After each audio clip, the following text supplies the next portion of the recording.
प्रश्न 103।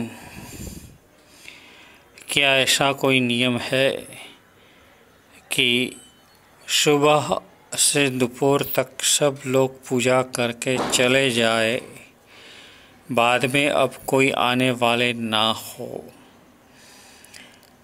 उस वक्त सभी भगवान के भीगे हुए अंगुलछड़ा से केसर वगैरह साफ करके बिल्कुल भगवान को स्वच्छ करके ऐसे ही रख देना।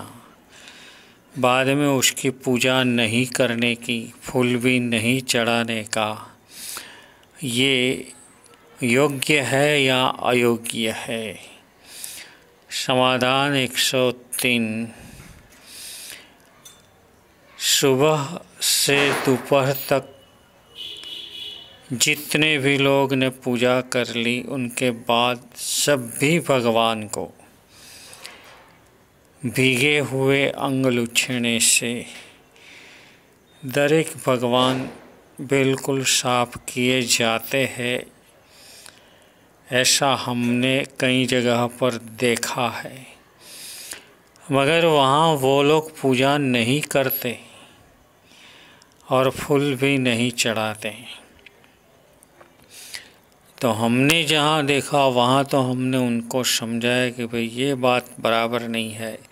कोई भी एक व्यक्ति को यहाँ पर पूजा कर लेनी जरूरी ही है।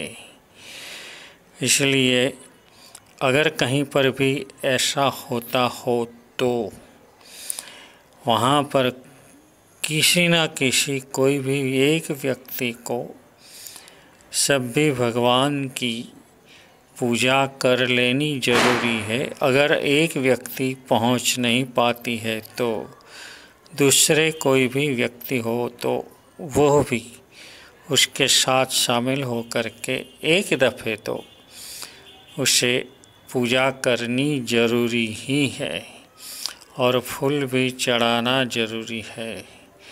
अगर ऐसा नहीं होता है तो भगवान का अब जो दर्शन किया जाएगा और वो व्यक्ति कुछ भी खुलासा नहीं करेगा तो अपने आप ही ऐसा समझ के चले जाएंगे कि यहाँ तो भगवान का पूजा वगैरह कुछ भी नहीं होता है।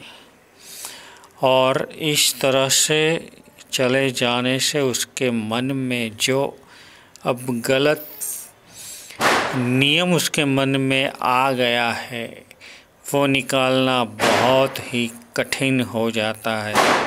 जिस तरह अभी ये नियम जहाँ कहीं भी चल रहा है कि भगवान को साफ करने के बाद पूजा नहीं करनी, ये नियम लोगों के मन में घुस गया है, उसे निकालना कठिन हो गया है। इसी तरह पूजा यहाँ होती नहीं, वो भी निकालना बहुत कठिन हो जाता है। तो जहाँ कहीं भी इस तरह से प्रतिमा जी को स्वच्छ किया जाता हो, उनके बाद वहाँ पर भगवान को एक दफ़े पूजा तो नव अंग पर हो ही जानी चाहिए और पुष्प हो पूर्ते प्रमाण में तो पुष्प भी सभी जगह पर एक एक चढ़ा दिया जाना चाहिए।